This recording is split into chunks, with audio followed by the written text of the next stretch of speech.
दोस्तों, स्वागत है आपका हमारे चैनल आर के वर्मा में।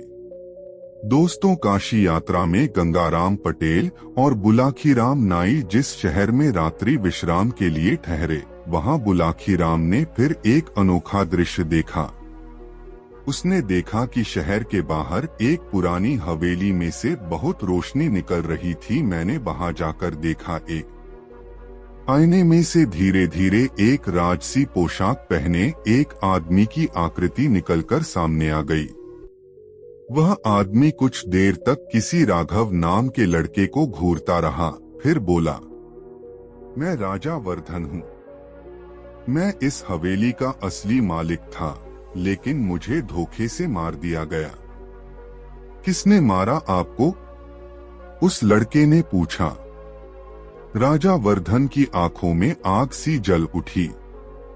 मेरे ही मंत्री ने। वह मेरा सारा खजाना लूटना चाहता था। उसने मुझे इसी हवेली में कैद कर दिया और मेरी आत्मा को इस आईने में बंद कर दिया। उस लड़के ने पूछा, हम आपकी मदद कैसे कर सकते हैं? राजा ने कहा, इस हवेली में एक गुप्त कमरा है जहां मेरा असली खजाना छिपा हुआ है। अगर तुम वह कमरा खोल सको तो मेरी आत्मा मुक्त हो जाएगी। उसके बाद वो दोनों गायब हो गए। और जब बुलाखी वहां से बाहर आया तो उसने एक बुजुर्ग महिला को यह कहते सुना, बेटा, तांत्रिक बलबीर खत्म नहीं हुआ है। उसकी आत्मा हवेली के नीचे एक और गुप्त तहखाने में छिपी है। वह अपनी शक्ति वापस पाने की कोशिश कर रहा है। अगर तुमने उसे रोका नहीं तो पूरा गांव तबाह हो जाएगा। वो लड़का चौंक गया। लेकिन हवेली तो जल चुकी है, तहखाना कहाँ हो सकता है?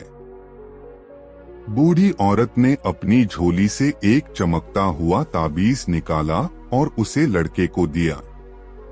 यह सब देख अपने मन में विचार करता हुआ बुलाखी नाई सामान लेकर पटेल जी के पास आया और उनके सामने सामान रखकर कहने लगा, पटेल जी, अब तो मुझे आज्ञा दो।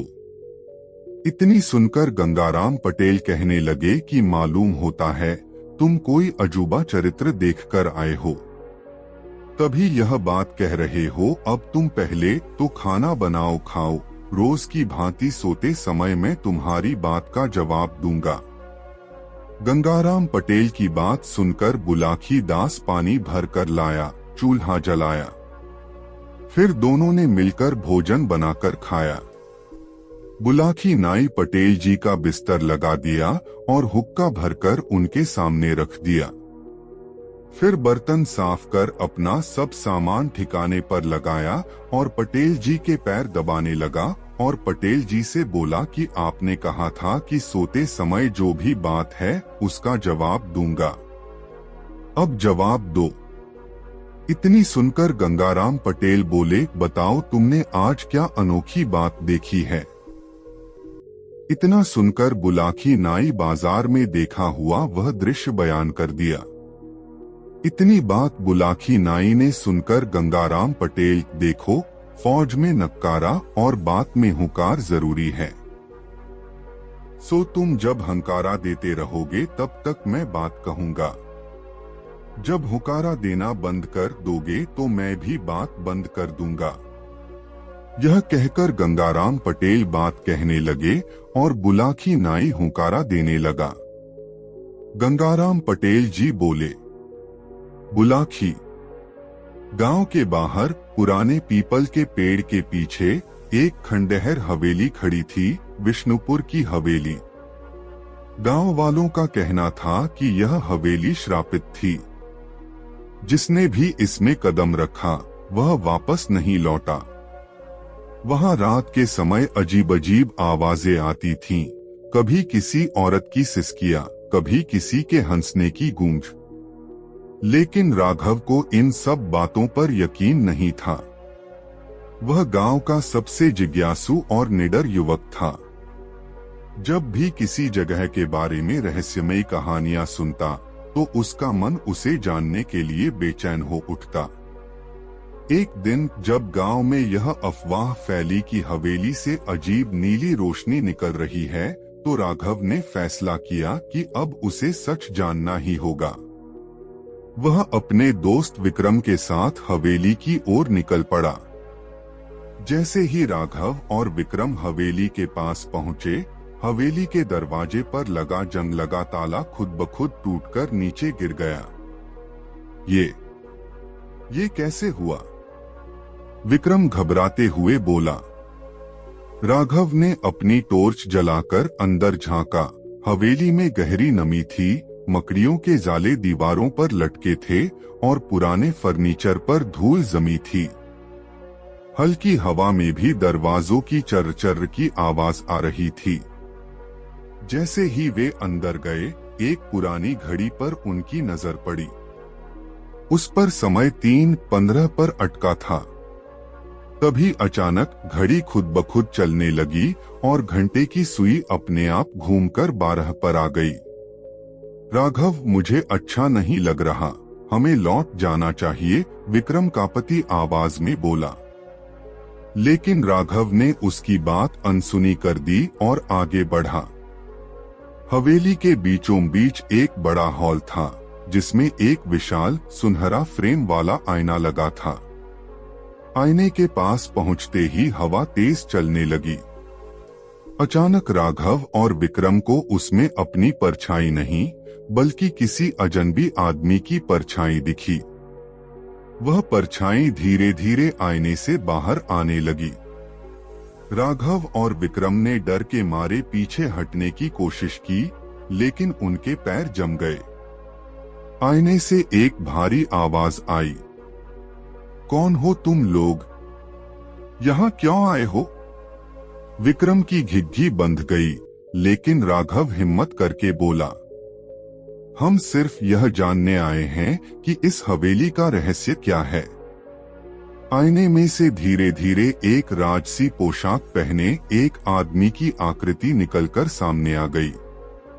वह आदमी कुछ देर तक राघव को घूरता रहा, फिर बोला, मैं राजा वर्धन हूँ। मैं इस हवेली का असली मालिक था, लेकिन मुझे धोखे से मार दिया गया। किसने मारा आपको? राघव ने पूछा। राजा वर्धन की आंखों में आग सी जल उठी। मेरे ही मंत्री ने। वह मेरा सारा खजाना लूटना चाहता था। उसने मुझे इसी हवेली में कैद कर दिया और मेरी आत्मा को इस आईने में बंद कर दिया। राघव ने पूछा, हम आपकी मदद कैसे कर सकते हैं? राजा ने कहा, इस हवेली में एक गुप्त कमरा है, जहां मेरा असली खजाना छिपा हुआ है। अगर तुम वह कमरा खोल सको, तो मेरी आत्मा मुक्त हो जाएगी। राघव और विक्रम ने हवेली में गुप्त दरवाजे की तलाश शुरू की। वे एक पुराने कक्ष में पहुंचे, जहां फर्श पर 7 बिच्छुओं की आकृति बनी थी। राघव ने जब इन आकृतियों को ध्यान से देखा, तो एक आकृति चमकने लगी।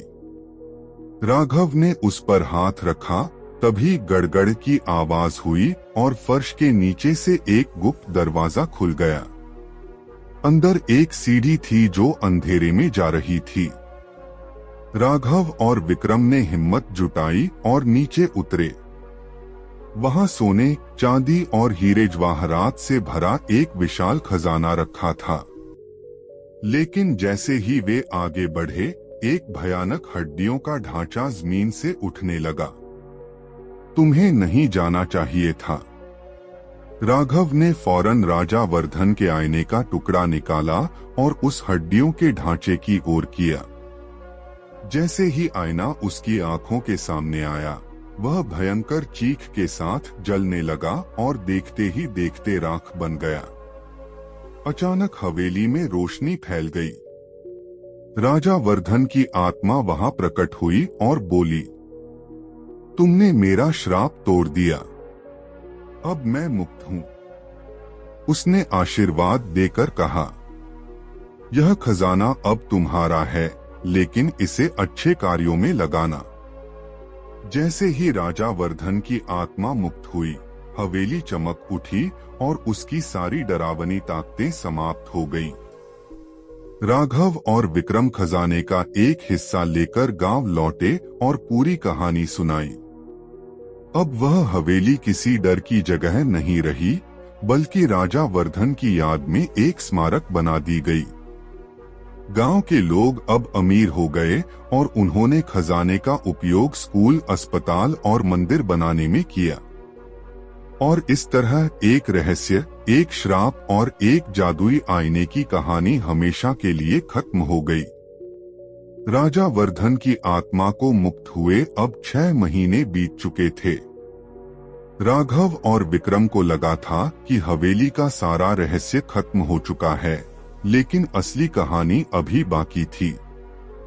गांव में सब कुछ सामान्य चल रहा था, लेकिन अचानक एक रात हवेली से फिर से वही नीली रोशनी निकलने लगी।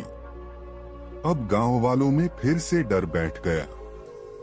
क्या राजा वर्धन सच में मुक्त हो गए थे, या हवेली में कोई और रहस्य था? राघव ने सोचा, हवेली का खजाना अब हमारे पास है, फिर भी यह अजीब घटनाएं क्यों हो रही हैं? अगली सुबह जब राघव और विक्रम गांव की चौपाल पर बैठे थे, तो एक बूढ़ा साधु वहां आया। उसकी आंखों में एक अजीब चमक थी।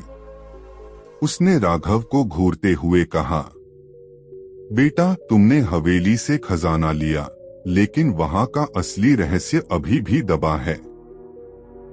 तुम्हें वापस जाना होगा। राघव और विक्रम चौंक गए। साधु ने अपनी पोटली से एक पुरानी किताब निकाली और राघव को दी। इसमें हवेली का आखिरी रहस्य छिपा है। इसे पढ़ो, लेकिन सावधान रहना, क्योंकि यह हवेली जितनी दिखती है उससे कहीं ज्यादा खतरनाक है। राघव ने जब किताब खोली तो पहले पन्ने पर लिखा था, राजा वर्धन की आत्मा मुक्त हो चुकी है, लेकिन उसका सबसे बड़ा शत्रु अभी भी हवेली में बंद है। राघव और विक्रम ने पन्नों को तेजी से पलटा। अचानक एक पन्ने पर एक भयानक चेहरा उभर आया। उसके साथ लिखा था, मैं हूं तांत्रिक बलबीर। मैंने राजा वर्धन पर श्राप डाला था, लेकिन जब राजा की आत्मा मुक्त हुई तो मैं इस हवेली के अंधेरे में कैद हो गया। अब मुझे भी मुक्त करना होगा, वरना यह श्राप गांव को तबाह कर देगा।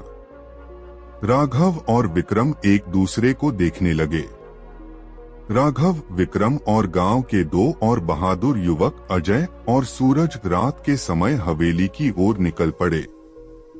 जैसे ही वे हवेली के पास पहुंचे तो देखा कि दरवाजे पर काले धागे लटके हुए थे और जमीन पर तांत्रिक मंत्र लिखे हुए थे। विक्रम ने कांपते हुए कहा, राघव, हमें सच में अंदर जाना चाहिए। राघव बोला, हमें पता लगाना होगा कि तांत्रिक बलबीर का रहस्य क्या है। हवेली में घुसते ही चारों को अजीब सा महसूस हुआ। जैसे ही वे हॉल में पहुंचे तो देखा कि वहां का जादुई आईना फिर से चमक रहा था, लेकिन इस बार आईने में राजा वर्धन नहीं, बल्कि एक भयानक काला धुआं दिखाई दे रहा था। अचानक आईने से एक डरावनी आवाज आई, मुझे मुक्त करो, वरना तुम्हारा गांव तबाह हो जाएगा। राघव समझ गया कि तांत्रिक बलबीर यहीं कैद है। तभी किताब में लिखे एक मंत्र की याद आई। उसने जोर से पढ़ा, क्री क्री बलबीर मुक्ताय नमः। जैसे ही उसने यह कहा, हवेली की दीवारें हिलने लगीं और अचानक फर्श में एक गहरा गड्ढा खुल गया। चारों उसमें गिर गए और जब आंखें खोलीं तो देखा कि वे एक गुप्त तहखाने में थे। तहखाने के बीचों बीच एक बड़ा सा लोहे का पिंजरा था, जिसमें एक कंकाल जैसी आकृति कैद थी। वह हिलने लगी और धीरे धीरे उसकी आंखें जलने लगीं। वह बोली, तुम मुझे मुक्त करने आए हो, लेकिन जानते नहीं कि मेरी मुक्ति का मतलब क्या होगा।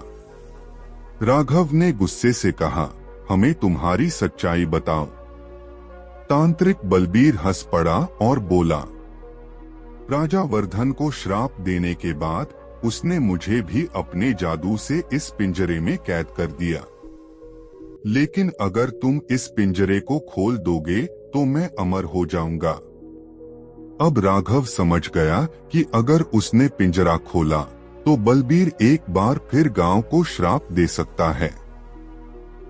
राघव को याद आया कि पुरानी किताब में एक उपाय लिखा था, अगर तांत्रिक को हमेशा के लिए रोकना है तो उसके पिंजरे को जलाना होगा। लेकिन समस्या यह थी कि तहखाने में आग जलाने के लिए कुछ भी नहीं था।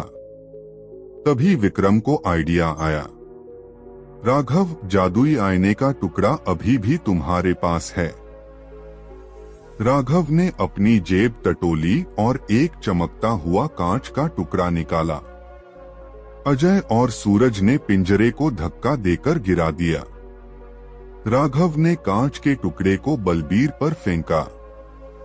जैसे ही टुकड़ा तांत्रिक के ऊपर गिरा, वह भयंकर चीख के साथ जलने लगा और धुएं में बदल गया।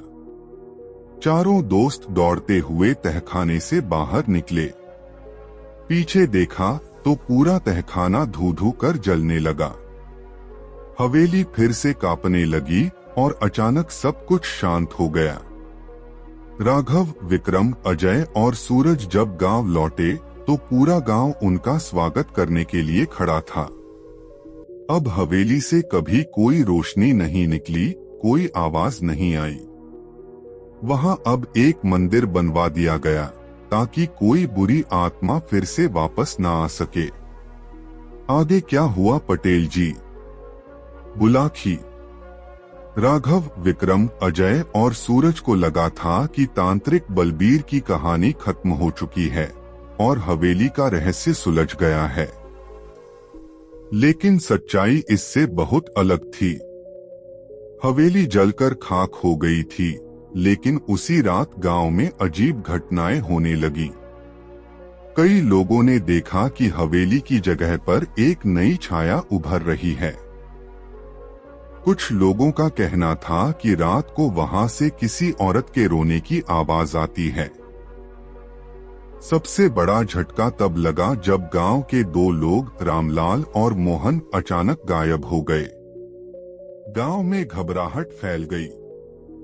राघव और उसके दोस्त यह सोचने लगे कि आखिर क्या हो सकता है। एक दिन जब राघव अपने घर के बाहर बैठा था, तब एक बूढ़ी औरत उसके पास आई। उसकी आंखें चमक रही थीं और वह रहस्यमयी लग रही थी। वह धीरे धीरे बोली, बेटा, तांत्रिक बलबीर खत्म नहीं हुआ है। उसकी आत्मा हवेली के नीचे एक और गुप्त तहखाने में छिपी है। वह अपनी शक्ति वापस पाने की कोशिश कर रहा है। अगर तुमने उसे रोका नहीं तो पूरा गांव तबाह हो जाएगा। राघव चौंक गया। लेकिन हवेली तो जल चुकी है, तहखाना कहाँ हो सकता है? बूढ़ी औरत ने अपनी झोली से एक चमकता हुआ ताबीज निकाला और राघव को दिया। इसे अपने पास रखना, यह तुम्हारी रक्षा करेगा। और हाँ, ध्यान रहे, हवेली के नीचे एक पुराना कुआं है।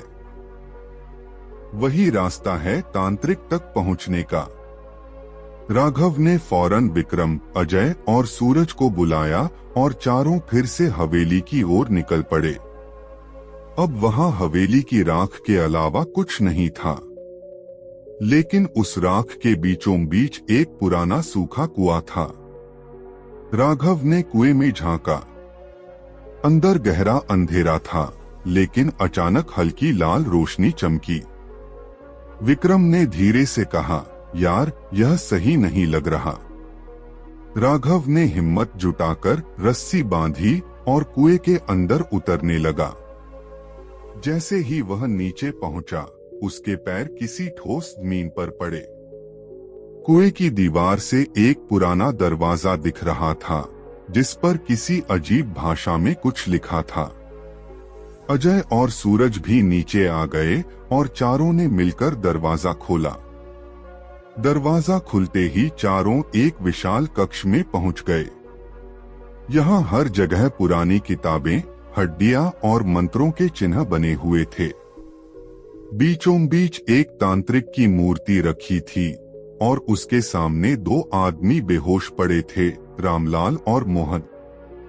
अचानक मूर्ति के सामने एक लाल धुआं उठने लगा और एक भयानक परछाई दिखाई देने लगी। हाँ हाँ हाँ, मैंने कहा था कि मैं लौटूंगा। तुम सब मुझे मिटा नहीं सकते। यह तांत्रिक बलबीर की आत्मा थी। वह धीरे धीरे रामलाल और मोहन की तरफ बढ़ने लगी। राघव ने फौरन अपना ताबीज निकाला और मंत्र पढ़ना शुरू किया। ह्री तांत्रिक नाशाय स्वाहा। जैसे ही ताबीज चमका, बलबीर की आत्मा पीछे हटने लगी, लेकिन वह गुस्से में चिल्लाया, मुझे कोई नहीं हरा सकता। मैं इसी गांव में रहूंगा।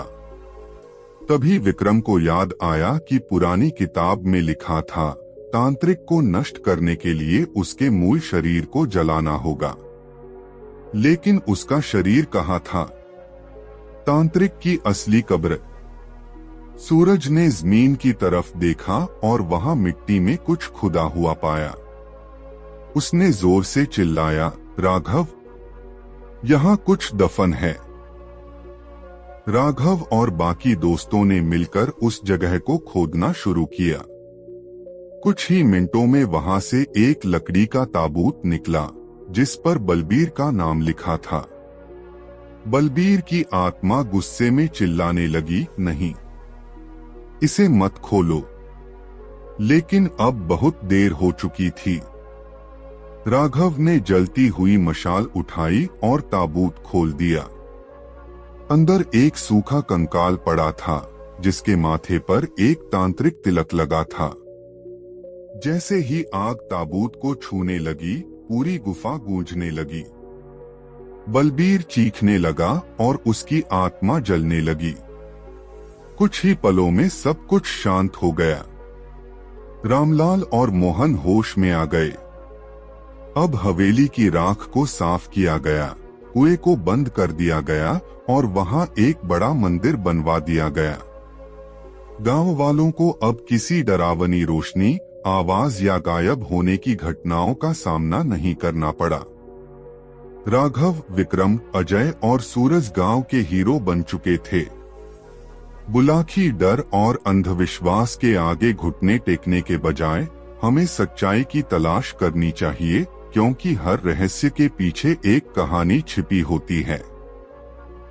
बुराई कितनी भी ताकतवर क्यों न हो, अगर हिम्मत और बुद्धि से काम लिया जाए तो हर अंधकार को मिटाया जा सकता है। बुलाकी। इस काल में कैसी भी अनहोनी घटना घट जाए, उस पर आश्चर्य नहीं होना चाहिए। आज तू जिस दृश्य को देखकर आया था, वह वही दृश्य था। उम्मीद है अब तेरी जिज्ञासा शांत हो गई होगी। आथा, अब मुझे भी सोने दे और खुद भी सो रहा है। कल प्रातः फिर से काशी यात्रा के लिए चलना है। कहकर पटेल ने आंखें मूंद लीं और निद्रारानी की गोद में समा गए। करवट बदलकर बुलाकी नाई भी सो गया।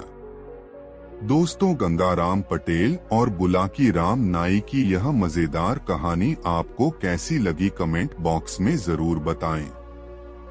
दोस्तों, काशी यात्रा में जब वे दोनों रात को एक दूसरे नगर में ठहरे तो वहां बुलाकी फिर बाजार में एक अजूबा नजारा देख आया। उसने जब वापस लौटकर यह बात गंगाराम पटेल को बताई तो गंगाराम ने अपना वही रटा रटाया वाक्य दोहरा दिया, अभी नहीं बुलाकी राम, मैं तेरी इस बात का उत्तर रात को सोते समय ही दूंगा। अभी तो यात्रा से चलकर आए हैं, थके हुए हैं। पहले नहा धोकर स्नान ध्यान कर लें।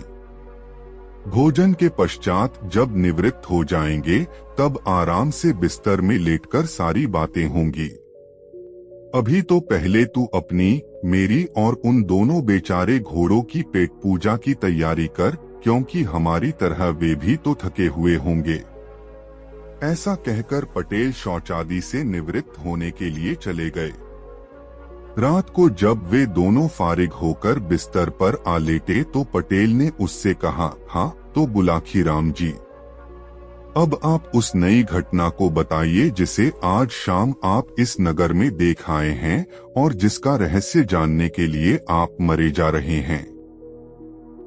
बुलाखी कहने लगा, पटेल जी, लगता है आज आप विनोद के भाव से भरे हुए हैं, तभी आज आप मुझे आप कहकर संबोधित कर रहे हैं, अन्यथा आप तो मुझे तू के संबोधन से नवाजा करते थे। भाई बुलाखी सुनकर पटेल बोले, दो मित्रों में जब ज्यादा गहरा अपंत्व का भाव होता है वहाँ सारी औपचारिकताएं अपने आप खत्म हो जाया करती हैं। मेरी बातों का बुरा मत माना कर, मैं तुझे अपना मानता हूँ न, इसलिए ऐसी आदत पड़ गई है। बहरहाल छोड़ इस बात को और बता कि तूने आज शाम कौन सा अजूबा दृश्य देखा था। पटेल जी, आज शाम जब मैं बाजार से लौट रहा था तो मैंने एक आदमी को एक चबूतरे पर एक खंभे के साथ बंधा हुआ देखा। उसके समीप ही एक सैनिक भी खड़ा था।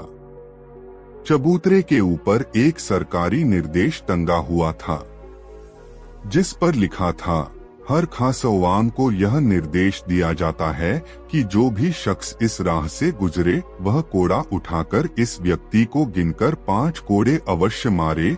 जो इस निर्देश का पालन नहीं करेगा उसे राजा की ओर से 5 कोड़े लगाकर दंडित किया जाएगा।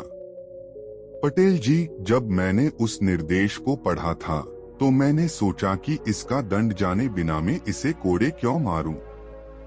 यही सोचकर मैं वहां से खिसकना चाहता था कि तभी वहां खड़े सैनिक ने मुझसे कहा, क्यों भाई, क्या 5 कोड़े खाने का इरादा है? नहीं तो मेरे मुंह से निकला।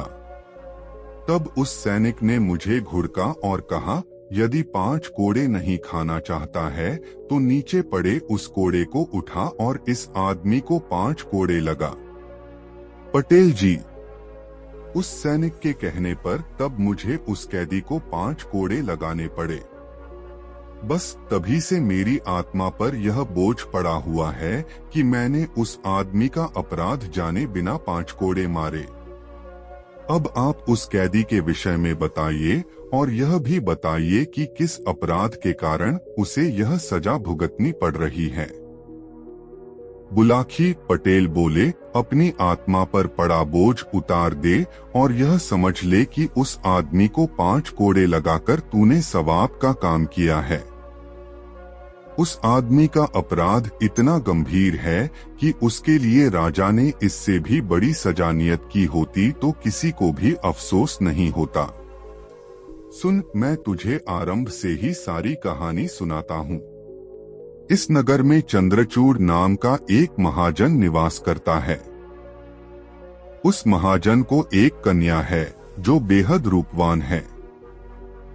उसका नाम है अनामिका। महाजन का एक पुत्र भी है जिसे सब लोग चक्रधारी कहकर बुलाते हैं।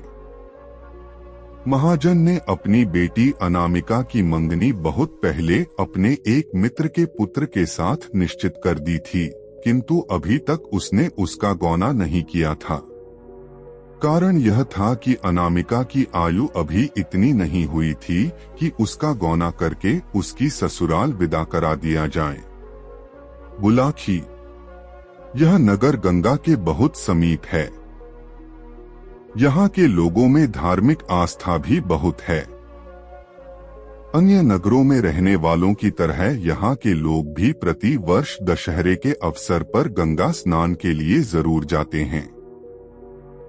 इस बार जब दशहरे का पर्व पड़ा तो दूसरे नगरवासियों की तरह अनामिका भी अपने माता पिता और सखी सहेलियों के साथ गंगा स्नान के लिए गई।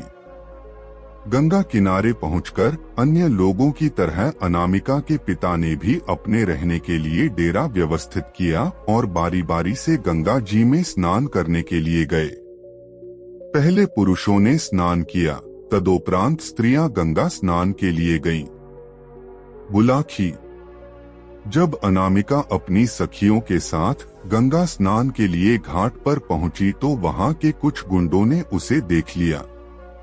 उसकी मनोहारिणी छवि देखकर वह गुंडे विचार करने लगे कि किसी तरह इस सुंदर युवती को अपने काबू में करके इसका उपभोग करना चाहिए। बाद में जब इससे हमारा दिल भर जाएगा तो हम इसे किसी वेश्या के यहाँ बेचकर अच्छी रकम प्राप्त कर सकते हैं। उन गुंडों का मुखिया था छोटेलाल नाम का एक महाहरामी युवक। उसने इस काम को करने का बीड़ा उठाया। उसने अपने साथियों से कहा, दोस्तों, इसे फंसाकर काबू में करना तो मेरा चुटकियों का काम है। बस मुझे थोड़ा सा समय चाहिए। ठीक है, हम तुम्हें समय देते हैं। उसके दूसरे साथी बोले, देखते हैं तुम कौन सा चमत्कार दिखाते हो।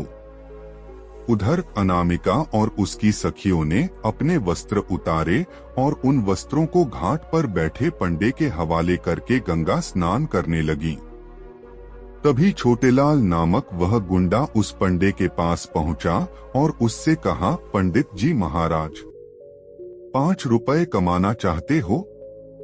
घर बैठे कमाई करना किसे बुरा लगता है? यजमान, पंडा बोला, परंतु यह बताइए कि काम क्या है। बड़ा आसान सा काम है। तुम्हारे पास ये जो जनाने कपड़े रखे हैं, इनमें से एक साड़ी निकालकर मुझे थोड़ी देर के लिए दे दो, छोटेलाल ने कहा। तुम साड़ी के साथ कोई छेड़छाड़ करना चाहते हो? पंडे ने आशंकित स्वर में पूछा। कोई छेड़छाड़ नहीं होगी, बस उस साड़ी के छोर में मुझे कुछ, छोटेलाल बोला, बांधना है। यह कोई जोखिम भरा काम नहीं था, इसलिए 5 रुपए लेकर पंडे ने अनामिका की साड़ी उसकी ओर खिसका दी। छोटेलाल ने अपनी जेब से एक सोने की मुहर और 100 रुपए का एक नोट निकाला और अनामिका की साड़ी के पल्लू में बांध दिया और वहां से हटकर कुछ दूर खड़ा हो गया। कुछ देर बाद अनामिका और उसकी सखियां स्नान करके बाहर निकलीं और अपने अपने वस्त्र पहनकर चलने लगीं। उसी समय छोटेलाल भी उनके पीछे पीछे चलने लगा। जब वह अपने डेरे के समीप पहुंची तो छोटेलाल ने पीछे से आकर अनामिका का बाजू थाम लिया। एक अजनबी व्यक्ति द्वारा अपनी बाह पकड़ने पर अनामिका उस पर क्रोधित हो गई। उसने तीखे स्वर में कहा, कौन हो तुम? मेरी बाह पकड़ने की तुम्हारी हिम्मत कैसे हुई? यह क्या कह रही हो अनामिका? क्या अपने मित्र छोटेलाल को भूल गई? छोटेलाल ने आश्चर्य व्यक्त करने का नाटक करते हुए कहा, मैं तुम्हें नहीं जानती, छोड़ो मेरा हाथ, कहकर अनामिका ने छोटेलाल का हाथ झटक दिया। तुम मुझे खूब जानती हो अनामिका, छोटेलाल ने कहा, वर्षों से हम दोनों एक दूसरे से एकांत में मिलते रहे हैं। अब शायद अपनी इन सहेलियों की उपस्थिति में तुम मुझे पहचानने से इनकार कर रही हो। बुलाखी। इस प्रकार वहां दोनों में तकरार होने लगी। मेले का मौका था, आठ भीड़ इकट्ठी हो गई। वो हल्ला सुनकर अनामिका का पिता, उसका भाई आथ नगर के दूसरे परिचित लोग भी वहां आ पहुंचे और एक लड़की को छेड़ने और उसके को बुरा भला कहते हुए उसकी पिटाई करने लगे। जब छोटेलाल काफी पिटा टेलाल उसने रोने का अभिनय करते हुए कहा, आप लोग मुझे बेकार ही पीट रहे, नेता को कोई अभद्र बात नहीं की है। इस लड़की से मेरा काफी पुराना परिचय है, इसने तो करे साथ विवाह करने का वादा भी किया हुआ है। विवाह का वादा? अनामिका के पिता ने आश्चर्य से पूछा। हाँ जी, विवाह का वादा, छोटेलाल कुटिलता से बोला, विश्वास न हो तो पूछ लो इससे। आज यहाँ आने से पहले भी यह मुझसे मिली थी। इसने अपने खर्चे के लिए मुझसे 100 रुपए और एक सोने की मोहर भी मांगी थी, जो मैंने अपनी माता के रुपयों में से चुराकर इसे लाकर दिए थे। झूठ बोलता है तू, अनामिका का पिता दहाड़ा। अरे भिखमंगे, मेरे पास धन की क्या कमी है जो मेरी बेटी तुझसे खर्च के लिए पैसे मांगती? यह तो आप अपनी बेटी से ही पूछिए, छोटेलाल ने रुआंसे स्वर में कहा। क्यों री कलंकिनी? अनामिका के पिता ने क्रोध से लाल पीले होते हुए अनामिका को झिंझोड़ा। क्या तूने इस आदमी से 100 रुपए और एक सोने की मुहर ली थी? यह आदमी झूठा है पिताजी। मैं गंगा माता की कसम खाकर कहती हूँ कि आज से पहले मैंने इसकी शक्ल भी नहीं देखी। यह मुझ पर झूठा लांछन लगा रहा है, अनामिका ने सुबकते हुए कहा। सेठ जी, अगर मैं झूठा साबित हूँ तो आप यही मुझे 100 जूते मारना और जो भी सजा आप देना चाहें मैं खुशी से मंजूर कर लूंगा, पर पहले आप अपनी बेटी की तलाशी तो लीजिए। मैंने आज जो रकम इसे दी थी वह अभी भी इसके पास ही होगी, छोटेलाल बोला। सबको यह विचार पसंद आया। अनामिका की तलाशी ली गई तो साड़ी के पल्लू में बंधी दोनों चीजें बरामद हो गईं। इस पर तो सब लोग अनामिका और उसके पिता को दोषी मानने लगे। सब लोग उन पर थू-थू करने लगे। बुलाखी। तब अनामिका के पिता और उसके भाई को अनामिका पर इतना क्रोध आया कि उन्होंने उसी घड़ी अनामिका का त्याग कर दिया। वे घर लौट गए और छोटेलाल अनामिका का हाथ पकड़कर विजेता की तरह उसे ले चला।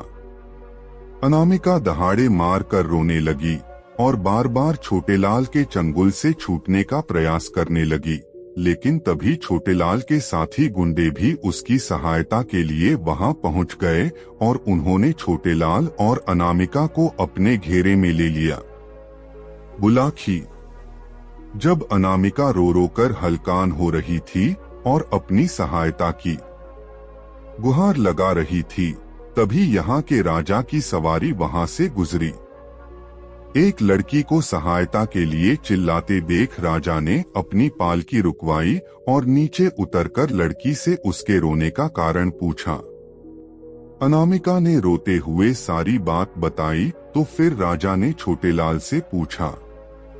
छोटेलाल ने वही झूठी कहानी राजा के सामने दोहरा दी कि यह लड़की उससे प्रेम करती है, फिर भी सबके सामने अपनी बात कहने में संकोच कर रही है।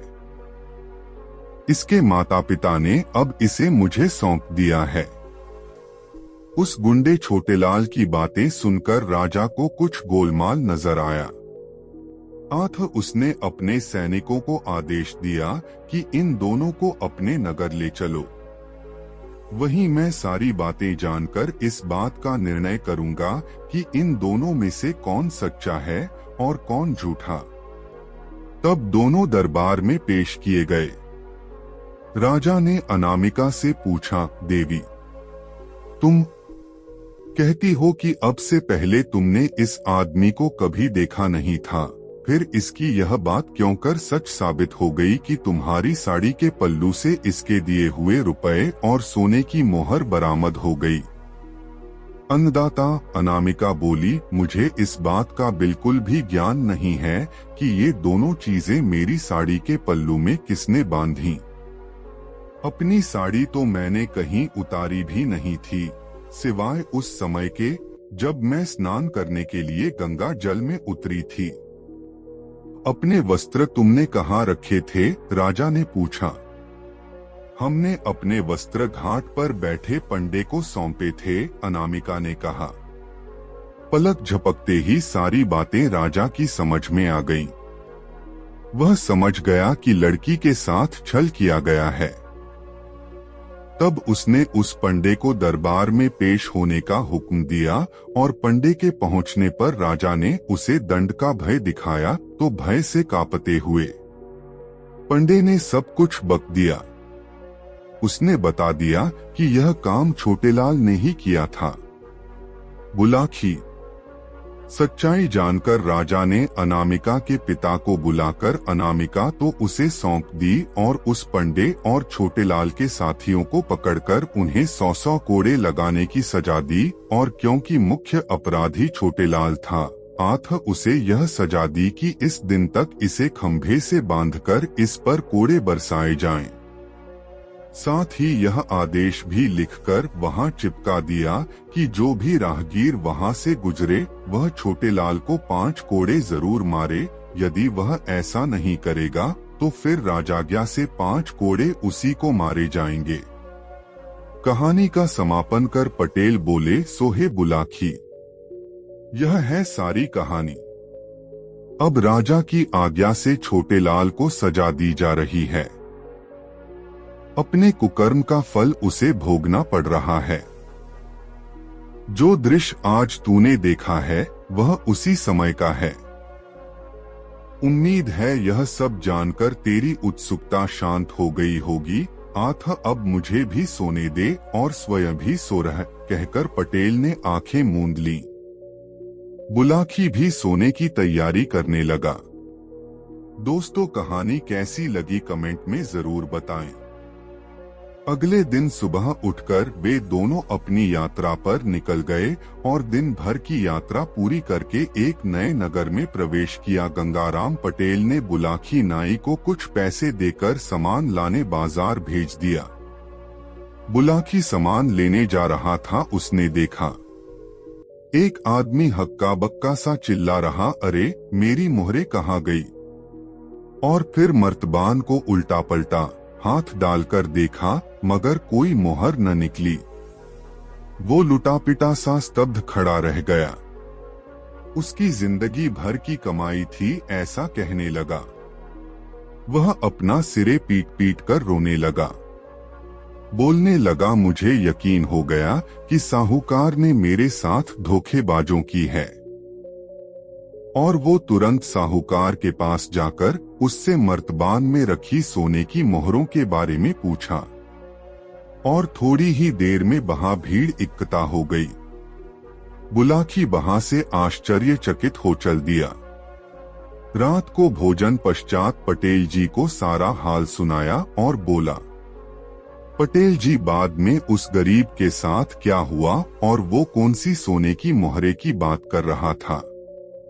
पटेल जी बोले, बुलाकी बगदाद में अली ख्वाजा नाम का एक व्यापारी रहता था। उसकी एक छोटी सी दुकान थी। इस दुकान से जो कमाई होती अली उसी से अपना गुजारा करता था। वह बड़ा धार्मिक प्रवृत्ति और संतोषी किस्म का व्यक्ति था। अली की एक इच्छा थी कि जीवन में एक बार वह हज यात्रा करे। एक रात अली ने सपना देखा।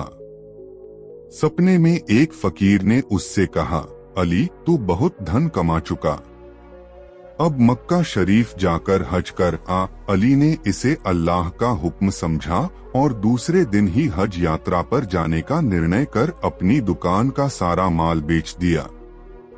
यात्रा आदि का खर्च निकाल लेने के बाद अली के पास सोने की 1000 मोहरें बची। हज यात्रा में इतनी मोहरें साथ ले जाना खतरे से खाली नहीं था। उसने सोचा कि क्या करूं, यदि इन मोहरों को घर में रखकर जाता हूं तो चोरी हो जाने का डर है। आखिरकार उसे एक उपाय सूझा। उसने सोने की सारी मोहरें पीतल के एक मर्तबान में भर दी। फिर उसके ऊपर अखरोट भरकर मर्तबान का ढक्कन अच्छी तरह बंद कर दिया। अली के घर के पास ही उसका एक मित्र रहता था जो साहूकारी का धंधा करता था। उसकी ईमानदारी के भी काफी चर्चे थे। अली ने अपना मर्तबान उसके पास ही रख जाना मुनासिब समझा। वह अखरोट का मर्तबान लेकर साहूकार मित्र के घर जा पहुंचा। उसने कहा, दोस्त मैं हज यात्रा पर मक्का शरीफ जा रहा हूं। वहां से लौटने में मुझे कुछ वक्त तो लगेगा ही। मेरे पास अखरोट से भरा एक मर्तबान है। इसे मैं तुम्हारे पास छोड़कर जा रहा हूँ। इसे संभाल कर रखना। जब मैं वापस आऊंगा तब इसे ले जाऊंगा। अरे भाई अली, इसे अपना ही घर समझो और यह लो चाबी। साहूकार ने अली को अपने गोदाम की चाबी देते हुए कहा, तुम खुद ही गोदाम में जाकर अपने हाथों जहां चाहो वहां अपना मर्तबान रख आओ और निश्चिंत होकर हज यात्रा पर जाओ। अल्लाह ताला से हमारे लिए भी दुआ करना। यह सुनकर अली बेहद खुश हुआ। उसने साहूकार से चाबी ली और मर्तबान स्वयं अपने हाथों गोदाम में रखाया। फिर वह बाजार गया और एक ऊंट किराए पर लेकर हज करने निकल पड़ा। इस प्रकार अली को गए 7 वर्ष बीत गए। इस बीच वह मक्का, मदीना, मिस्र, दमिश्क, यरूशलेम आदि विभिन्न तीर्थों की यात्रा करता रहा और अब तो वह वापस अपने मुल्क की ओर आ रहा था। उधर एक दिन साहूकार को अचानक कुछ अखरोटों को जरूरत पड़ गई। रात का समय था। उस समय भला अखरोट कहाँ मिलते, मगर अचानक उसे अपने गोदाम में रखे अली के अखरोटों के मर्तबान की याद आई। उसने सोचा, क्यों न उसी मर्तबान में से कुछ अखरोट ले लिए जाएं। साहूकार अखरोट लेने के लिए गोदाम में गया। उसने अली का मर्तबान खोला तो देखा कि अखरोट सड़ गए हैं। इसलिए उसने मर्तबान उलट दिया। तब अखरोट के साथ साथ मर्तबान में रखी सोने की मोहरें भी निकलकर प्याले में गिर पड़ी। ये नजारा देखकर साहूकार की आंखें फट पड़ी। 166 1000 सोने की मोहरें एक बड़ी रकम थी। उन्हें देखकर साहूकार की नीयत बिगड़ गई।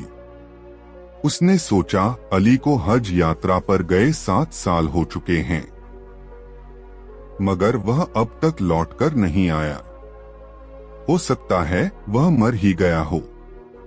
मगर यदि जिंदा भी हुआ तो भी क्या हुआ, वह मेरे पास अखरोटों से भरा मर्तबान रख गया था और वापस आने पर मैं उसे अखरोट से भरा मर्तबान वापस कर दूंगा। और फिर उसने स्वयं ही तो कहा था कि मैं अखरोटों का मर्तबान रखकर जा रहा हूँ। हो सकता है स्वयं उसे भी इन मोहरों का पता न हो भी तो मैं क्या करूं, अब तो यह मोहरें मैं उसे लौटाने वाला नहीं। यही सोचकर साहूकार ने अपने घर में एक गड्ढा खोदा और सारी मोहरें उसमें गाड़ दो। तत्पश्चात उसने बाजार से नए अखरोट लाकर मर्तबान में पुराने अखरोट के ऊपर भर दिए तथा पहले की तरह ही मर्तबान का ढक्कन बंद करके उसे गोदाम में उसी जगह रख दिया जहां अली अपने हाथों से मर्तबान रख गया था। इस घटना को बीते अभी 1 हफ्ता भी नहीं गुजरा था कि अली हज यात्रा पूरी कर वापस अपने शहर आ पहुंचा। आते ही सबसे पहले उसने अपने घर व दुकान की साफ सफाई की। इसके बाद वह साहूकार से मिलने उसके घर गया। उसे देखते ही साहूकार का माथा ठनक गया। उसके वापस आने की उसे जरा भी खुशी नहीं हुई थी, मगर ऊपरी तौर पर उसने बड़ी गर्मजोशी से उसका स्वागत किया और हालचाल पूछा। अली ने उसे यात्रा के सुखद क्षणों के अपने अनुभव सुनाए। तत्पश्चात मौका पाकर उसने साहूकार से कहा, भाई, अब मैं तो अपना वह मर्तबान। हाँ क्यों नहीं, यह लो चाबी। अपना मर्तबान तुम जहां रख गए थे आज भी वहीं रखा है। मैंने तो उसे छुआ तक नहीं है। अपनी अमानत ले जाओ भाई। कहते हुए उसने जेब से चाबी निकालकर अली की ओर बढ़ा दी। अली अपने मित्र की यह भलमनसाहत देखकर बहुत खुश हुआ। अली साहूकार के गोदाम से अपना मर्तबान लेकर घर लौट आया। घर आकर उसने जल्दी जल्दी मर्तबान का ढक्कन खोला और सारे अखरोट एक बर्तन में उंडेल दिए। थोड़े अखरोट आने के बाद उसका ख्याल था कि अब मोहरें गिरेंगी, मगर उस समय तो उसका दिल धक से रह गया जब मर्तबान का अंतिम अखरोट भी बर्तन में गिर गया और कोई मोहर न निकली। अली हक्का बक्का रह गया। अरे, मेरी मोहरें कहाँ गई? फिर मर्तबान को उल्टा पलटा हाथ डालकर देखा, मगर कोई मोहर न निकली। अली लुटापिटा सा स्तब्ध खड़ा रह गया। उसकी जिंदगी भर की कमाई जाती रही। वह अपना सिरे पीट पीट कर रोने लगा। उसे यकीन हो गया कि साहूकार ने उसके साथ धोखेबाजों की है। इसलिए अली ने तुरंत साहूकार के पास जाकर उससे मर्तबान में रखी सोने की मोहरों के बारे में पूछा। अली को अपने घर आया देखते ही साहूकार सारा माजरा भांप गया। लेकिन उसे मालूम था कि ऐसा ही होगा। वह पहले से ही तैयार बैठा था और उसने पूरी भूमिका बना ली थी कि अब अली के साथ कैसा बर्ताव करना है। उसके मुंह से सोने की मोहरों की बात सुनकर साहूकार उस पर बरस पड़ा। उसने क्रोध से भरकर कहा, तुम्हें शर्म आनी चाहिए कि मैंने 7 साल तक तुम्हारा मर्तबान संभाल कर रखा और तुम मुझ पर बेईमानी का आरोप लगा रहे हो। तुम मेरे पास अखरोट का मर्तबान रख कर गए थे, अब कह रहे हो कि उसमें सोने की मोहरें थीं। एकाएक अखरोट सोने की मोहरें कैसे बन गए? मैंने तो तुम्हारे साथ एहसान किया, पर तुम मुझे चोर ठहरा रहे हो। हज करके यही सीखा है तुमने? तीर्थ यात्रा कराए मगर मन पाक न हुआ। मन में अभी भी बेईमानी भरी हुई है। तुम इसी समय मेरे घर से निकल जाओ। मैं तुम्हारी सूरत भी नहीं देखना चाहता। अली समझ गया कि उसका दोस्त बेईमानी पर उतर आया है। उसने सोचा कि इससे तू मैं करने से कोई लाभ नहीं होगा, बल्कि अपनी ही हंसी उड़ेगी। न्याय पाने के लिए उसने बादशाह के दरबार में फरियाद की। बादशाह ने अली की बातें ध्यानपूर्वक सुनी। फिर उसने साहूकार और अखरोट के एक व्यापारी को दरबार में बुलवाया। अली से अखरोट वाला मर्तबान भी उसने वहीं मंगवा लिया। साहूकार, अखरोट का व्यापारी और अली तीनों बादशाह के दरबार में हाजिर हुए। बादशाह ने अली से पूछा, साहूकार के यहाँ रखे मर्तबान में तुमने क्या रखा था? अली ने कहा, जहां पनाह, मेरे मर्तबान के निचले हिस्से में 1000 सोने की मोहरें थीं और उसके ऊपर वाले भाग में अखरोट थे। अली की बातें सुनने के बाद बादशाह ने साहूकार से पूछा, बोलो इस बारे में तुम्हें क्या कहना है? जहां पनाह, साहूकार ने कहा, अली ने खुद अपने हाथों से मेरे गोदाम में अपना मर्तबान रखा था और वापस लौटने पर वह खुद ही इसे ले गया था। मैंने तो अली के मर्तबान को कभी छुआ तक नहीं। उसमें सोने की मोहरें थीं या नहीं, इस बारे में मुझे कुछ भी नहीं मालूम। इसने भी जाते समय यही कहा था कि इसमें अखरोट भरे हैं और लौटने पर यह अपना मर्तबान ले लेगा। इसके बाद बादशाह ने अखरोट के व्यापारी से पूछा, व्यापारी, देखकर बताओ कि मर्तबान में भरे हुए सारे अखरोट क्या एक जैसे ही हैं? व्यापारी ने अखरोटों की जांच की तो उसने देखा कि मर्तबान में 2 किस्म के अखरोट हैं। उसने उनको 2 हिस्सों में अलग अलग कर दिया। उनमें एक हिस्सा सड़े अखरोटों का था और दूसरा हिस्सा साफ सुथरे अखरोटों का। व्यापारी ने एक हिस्से की ओर इशारा करते हुए कहा, जहां पनाह, ये अखरोट कम से कम 6-7 साल पुराने हैं और सड़ चुके हैं और ये नई फसल के हैं। बादशाह ने साहूकार से पूछा, अली को तुम्हारे यहाँ अखरोट का मर्तबान रखे कितने साल हो गए? साहूकार ने कहा, 7 साल जहां पना। तुम्हारा कहना है कि तुमने इस मर्तबान को खोला नहीं है। अगर तुमने इसे नहीं खोला तो किसने खोला है? बिना खोले इसमें नए अखरोट कहां से आ गए? तुम्हारे पास कोई सिर्फ अखरोट से भरा मर्तबान क्यों रखेगा भला? तुम झूठे और बेईमान हो। साहूकार की बोलती बंद हो गई। उसने अपना अपराध कबूल कर लिया। बादशाह ने अली को साहूकार से 1000 सोने की मोहरें वापस दिलवा दी। तत्पश्चात बादशाह ने साहूकार की सारी संपत्ति जब्त करके उसे देश निकाला दे दिया। कहानी का समापन करते हुए गंगाराम पटेल ने बुलाकी नाई से कहा, बुलाकी राम, आज तू जिस दृश्य को देखकर आया था वह दृश्य उसी समय का था।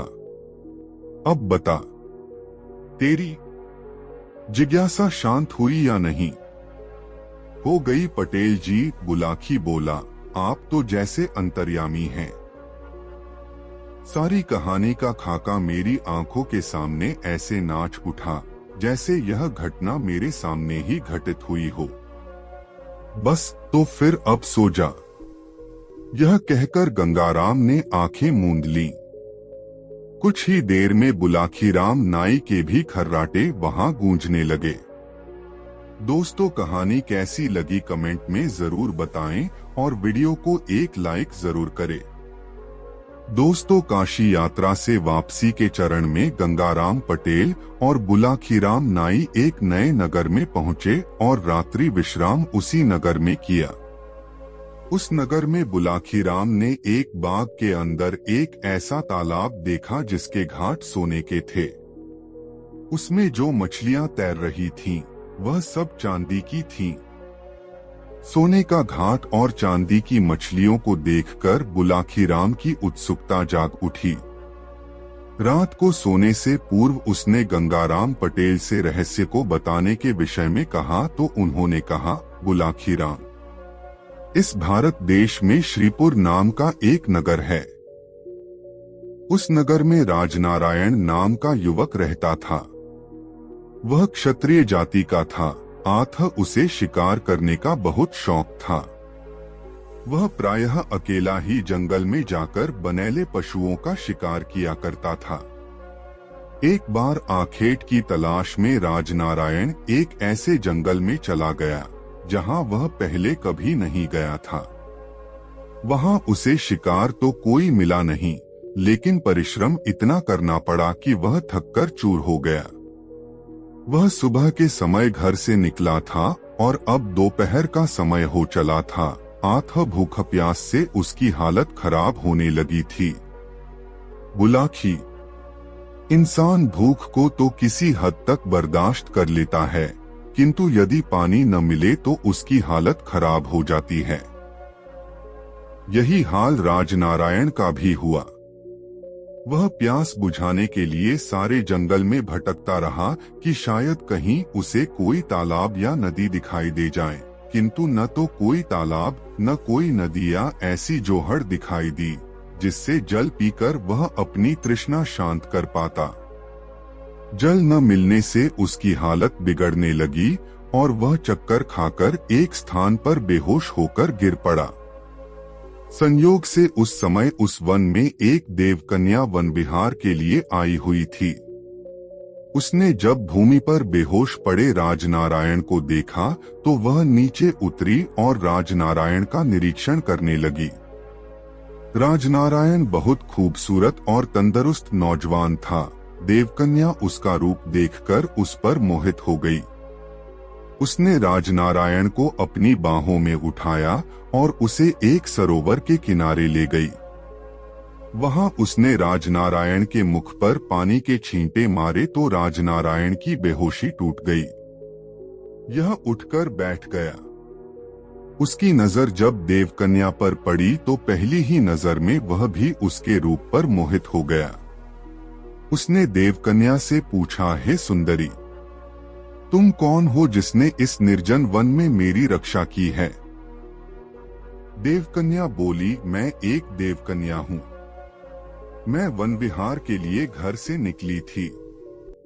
जंगल में तुम मुझे बेहोश पड़े दिखाई दिए तो मैं तुम्हें इस सरोवर पर ले आई।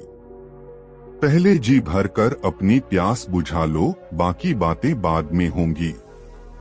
बुलाकी, तब राजनारायण ने पहले तो सरोवर से जल पीकर अपनी तृष्णा शांत की, फिर उस देवकन्या से कहा, हे सुंदरी, मैं तुम्हारा स्वरूप देखकर तुम पर मोहित हो गया हूँ। अब से पहले मैंने तुम्हारे जैसी कोई अन्य सुंदरी नहीं देखो। क्या तुम मुझसे विवाह करना पसंद करोगी? यह सुनकर उस देवकन्या ने कहा, हे युवक, मोहित तो मैं भी तुम्हारे रूप पर हो गई हूँ, किंतु विवाह मैं तुम्हारे साथ तभी करूंगी जब तुम मेरी एक शर्त मान लोगे। कौन सी शर्त है तुम्हारी? राजनारायण ने पूछा। मेरी शर्त यह है कि विवाह के बाद तुम मुझ पर ऐसी कोई पाबंदी नहीं लगाओगे जो मेरी स्वतंत्रता में बाधक बने।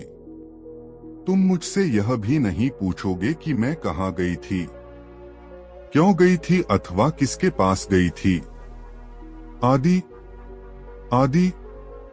हाँ, यह बात अलग है कि मैं तुम्हें स्वेच्छा से ही सारी बातें बता दूं, किंतु बताने के लिए तुम मुझ पर कोई दबाव नहीं डालोगे। यदि मेरी यह शर्त मंजूर है तो मैं तुमसे विवाह करने के लिए तैयार हूँ। राजनारायण तैयार हो गया और तब उन दोनों ने वन में ही वन देवता को साक्षी मानकर गांधर्व विवाह कर लिया। राजनारायण उस देवकन्या को अपनी पत्नी बनाकर अपने घर ले आया। कुछ दिन दोनों के बहुत आनंद पूर्वक बीते। फिर एक दिन राजनारायण ने अपनी पत्नी से कहा, हे प्रिय, अब मैं काम की तलाश में यहाँ के राजा के पास जाना चाहता हूँ, ताकि हमारे खाने पीने का खर्चा चलता रहे। ठीक है प्रिय, उसकी पत्नी ने कहा। गृहस्थ आश्रम में प्रवेश किया है तो गृहस्थ धर्म का भी परिपालन करना होगा, लेकिन जाने से पहले यह ताबीज अपने पास रख लो। ध्यान रखना कि यह तुमसे कभी गुम न हो। यह एक मंत्रपूरित ताबीज है। जब तक यह तुम्हारे पास मौजूद रहेगा, तुम्हारा कोई भी शत्रु तुम पर विजय प्राप्त नहीं कर सकेगा। यह कहकर उसने वह ताबीज अपने पति को दे दिया। ताबीज लेकर राजनारायण घर से निकल पड़ा। बुलाखी राम। राजनारायण एक खूबसूरत और तंदुरुस्त नौजवान तो था ही, नौकरी मांगने के लिए जब वह राजा के पास पहुंचा तो राजा ने तुरंत ही उसे नौकरी दे दी और उसे अपना अंगरक्षक नियुक्त कर लिया। इस प्रकार इन दोनों के दिन आनंद पूर्वक व्यतीत होने लगे। एक बार वहां का राजा आखेट के लिए जंगल में गया। राजनारायण तो उसका अंगरक्षक था ही, अतः राजनारायण को भी उसके साथ शिकार पर जाना पड़ा। शिकार के दौरान एक सिंह ने उसके बाएं हाथ पर अपने पंजे का ऐसा झपट्टा मारा कि राजनारायण की एक उंगली क्षतिग्रस्त हो गई। उसमें से खून बहने लगा। किसी तरह उसने पट्टी बांधकर उंगली से बहते खून को तो रोक लिया, किंतु उसकी उंगली का दर्द बरकरार रहा। घर लौटकर उसने अपनी पत्नी को भी यह बात न बताई और भोजनादि से फारिग होकर बिस्तर पर लेट गया। आधी रात का समय हुआ तो एकाएक उसकी उंगली में फिर तेज दर्द उठना शुरू हो गया। दर्द के कारण उसकी आंखों से नींद गायब हो गई। तभी उसने जो दृश्य देखा उसने उसके दर्द के एहसास को भी भुला दिया। उसने देखा दूसरे बिस्तर पर सोई हुई पत्नी एकाएक उठी। उसने एक उचटती सी निगाह अपने पति के बिस्तर पर डाली, फिर यह देखकर कि उसका पति गहरी नींद में सोया पड़ा है, संतोष की सांस लेती हुई मकान के एक दूसरे कक्ष में दाखिल हो गई।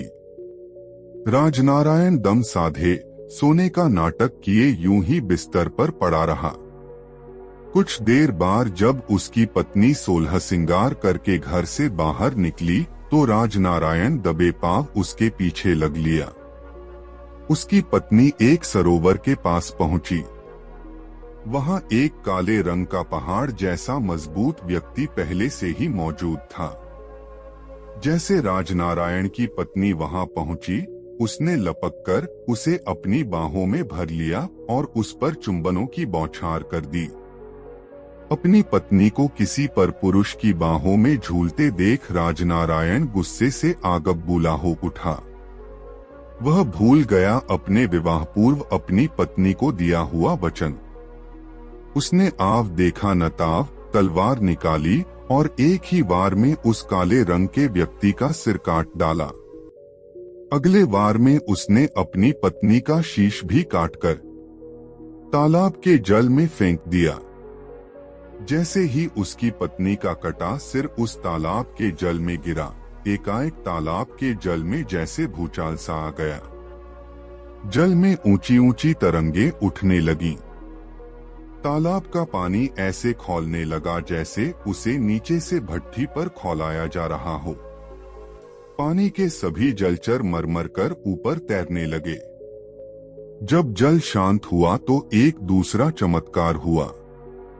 राजनारायण ने देखा कि तालाब के सभी घाट सुनहरे हो गए थे।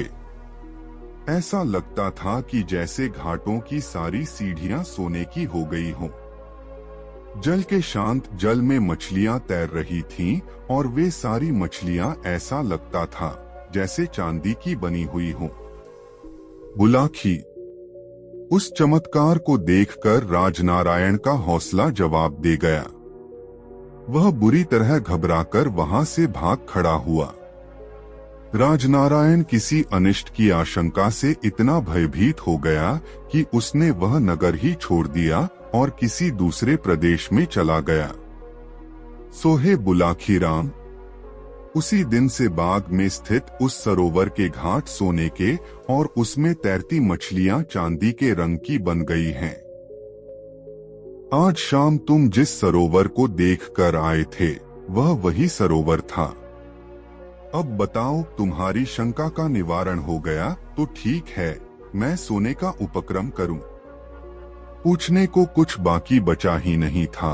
आठ बुलाखी राम ने कहा, सो जाओ पटेल जी, मेरी शंका का निवारण हो गया है। तदोपरांत दोनों ही सो गए। दोस्तों, काशी यात्रा में गंगाराम पटेल और बुलाखी राम नाई ने दिन भर की यात्रा समाप्त कर एक नए नगर में प्रवेश किया। वहां उन्होंने ठहरने के लिए एक उचित स्थान की खोज की और वहीं रैन बसेरा करने का निश्चय कर लिया। हस्बे मामूल के मुताबिक पटेल ने बुलाखी को पैसे देकर शहर में भोजन का सामान लेने भेज दिया और स्वयं अपनी दिनचर्या को निपटाने में व्यस्त हो गए। बुलाखी इस बार भी लौटा और एक नई खबर उसके पास तैयार थी। उसने सोचा, इस खबर को पटेल को अभी सुनाऊंगा तो पटेल जी यह कहकर टाल देंगे कि रात्रि होने दे, भोजन करने के पश्चात बिस्तर पर लेटते समय तुझे तेरी बात का उत्तर दे दूंगा। इसलिए उसने वह बात उस समय पटेल को नहीं बताई। वह बात को पेट में डाले रहा। जब वे दोनों भोजन करके निवृत्त हो गए तब बुलाखी ने बात छेड़ी, पटेल जी, आज भी इस शहर में मैं एक नई घटना देख आया हूँ। ठीक है, उस घटना का वर्णन कर, फिर उसे सुनकर मैं तेरी बात का उत्तर दूंगा, पटेल ने कहा। पटेल जी, आज इस नगर में मैंने एक स्थान पर कुछ लोगों को खड़े देखा तो उत्सुकतावश मैं भी यह देखने पहुंच गया कि ये लोग गोल दायरा सा बनाए क्या कर रहे हैं। मैं भीड़ के मध्य पहुंचा और आगे को दृष्टि दौड़ाई तो देखा कि एक आदमी जमीन के अंदर सिर तक गड़ा है। उसका सारा शरीर तो भूमि में दबा हुआ था, मात्र उसका सिर ही जमीन से बाहर था। वहीं एक बड़ी सी जूती पड़ी थी। लोग बारी बारी से उस व्यक्ति के नंगे सिर पर जूती मारते और आगे बढ़ जाते थे। यह देखकर मेरी जिज्ञासा बढ़ गई और मैं मन में यह विचार करता हुआ लौट आया कि इसका रहस्य पटेल जी से हो पूछूंगा। अब आप मुझे उस व्यक्ति के विषय में बताएंगे तो मेरी जिज्ञासा शांत होगी। बुलाखी, तेरी जिज्ञासा मैं अवश्य शांत करूंगा, लेकिन तुम कहानी के बीच में हुंकारा जरूर देते रहना ताकि मुझे लगे कि तू ध्यान और दिलचस्पी से सारी कहानी सुन रहा है। पटेल ने कहा। मैं ऐसा ही करूंगा पटेल जी, बुलाकी ने कहा। अब आप अपनी कहानी आरंभ तो कीजिए। तो सुन बुलाकी, यहाँ से बहुत दूर चंपावती नाम का एक नगर है। उस नगर पर राजा चंद्रदत्त का अधिकार था। चंद्रदत्त के पिता की कुछ ही समय पहले मृत्यु हुई थी। जब चंद्रदत्त राजगद्दी पर बैठा तो वह प्रजा के कल्याण के लिए नई नई योजनाएं सोचने लगा। लेकिन कहावत है कि मेरे मन कछु और है, साईं के मन कछु और। राजा जब तक प्रजा के हित में उन योजनाओं को अमली जामा पहनाता, नगर में एक महामारी फूट पड़ी। उस महामारी से सैकड़ों लोग नित्य ही कालकवलित होने लगे। हालत ऐसी हो गई कि जब घर वाले घर के मृत व्यक्ति को श्मशान में दाह कर वापस लौटते तो उन्हें घर में दूसरी लाश तैयार मिलती। यह स्थिति देखकर नगरवासी घर बार छोड़कर दूसरे राज्यों में भागने लगे। पूरे राजमहल में सिर्फ राजा ही अकेला रह गया। तब उसने सोचा था कि मैं अकेला ही यहाँ रहकर क्या करूँगा? प्रजा ही नहीं रही तो राजा कैसा? एक दिन वह भी कुछ धन अपने साथ लेकर वह नगर छोड़ आया। वह एक सामान्य नागरिक की तरह कई राज्यों में घूमता रहा, फिर इस नगर में आ गया। इतने दिन तक दूसरे राज्यों में घूमते रहने के कारण जो धन वह अपने साथ लाया था, सब खर्च हो गया। अब उसे चिंता हुई जीविका कमाने की। राजा चंद्रदत्त खूब हृष्ट पुष्ट नौजवान था। अस्त्र शस्त्र चलाने में वह निपुण था। जब वह यहाँ के राज दरबार में नौकरी पाने की इच्छा से राजा के सम्मुख पेश हुआ तो राजा ने पहली ही नजर में उसके अंदर छिपी हुई प्रतिभा की पहचान कर ली और उसे अपने अंगरक्षक की नौकरी दे दी। तब से चंद्रदत्त रात दिन अपने स्वामी की सुरक्षा का ध्यान रखने लगा। बुलाकी, एक दिन जब चंद्रदत्त रात के समय राजा के महल में पहरा दे रहा था तो उसने महल के बाहर से किसी स्त्री के रोने की आवाज सुनी। वह स्त्री बड़े करुण स्वर में विलाप कर रही थी। उसका वेदना से भरा स्वर सुनकर चंद्रदत्त से रहा नहीं गया। उसने अपने स्थान पर एक अन्य प्रहरी को खड़ा किया और महल से बाहर निकलकर उस दिशा में चल पड़ा जहां से रोने की आवाज आ रही थी। कुछ आगे चलकर उसने देखा कि सरोवर के किनारे एक बेहद रूपवान स्त्री बैठी विलाप कर रही है। चंद्रदत्त ने निकट पहुंचकर उस स्त्री से पूछा, हे देवी, तुम कौन हो और रात्रि के इस प्रहर में यहाँ निर्जन स्थान में बैठी रो क्यों रही हो? स्त्री बोली, हे युवक, मैं इस राज्य की ऐश्वर्य लक्ष्मी हूँ। अब तक मैं यहाँ सम्मान के साथ रह रही थी, लेकिन मेरे सम्मान के ये दिन अब समाप्त होने ही वाले हैं। अरे ये क्या कह रही हो देवी? चंद्रदत्त ने आश्चर्य से पूछा, क्या इस राज्य पर कोई विपत्ति आने वाली है या फिर राजा की निगाहों में तुम्हारे प्रति सम्मान की भावना का ह्रास होने लगा है? इन दोनों ही बातों में कोई बात सच नहीं है, युवक, ऐश्वर्य लक्ष्मी ने कहा। न तो इस राज्य पर कोई विपत्ति आने वाली है और न यहाँ के राजा ने मेरे सम्मान में कोई उपेक्षा दिखाई है। बात कुछ और ही है। मैं अपने लिए नहीं, यहाँ के राजा के जीवन के लिए चिंतित होकर रो रही हूँ। अब से 8वें दिन यहाँ के राजा पर घोर संकट आएगा। उस संकट में या तो उसके प्राण चले जाएंगे या फिर शेष जीवन उसे कारागार में व्यतीत करना पड़ेगा। उसी आशंका को जानकर मेरी रुलाई फूटी पड़ रहते काराग्राम स्वयं को रोने से रोक नहीं पा रही हूँ। यह सुनकर चंद्रदत्त ने पूछा, हे देवी, मैं इस राजा का एक छोटा सा सेवक हूँ। राजा ने मुझे अपनी सुरक्षा के लिए नियुक्त किया हुआ है। यदि मेरे होते सुगुर सेवक का जीवन किसी खतरे में पड़ता है तो यह मेरे लिए लज्जा की बात होगी। मुझे कोई ऐसा उपाय बताओ कि मैं सतर्क रहकर हर क्षण अपने स्वामी की रक्षा कर सकूं। हे युवक, ऐश्वर्य लक्ष्मी बोली, कभी कभी सतर्कता बरतने से बड़े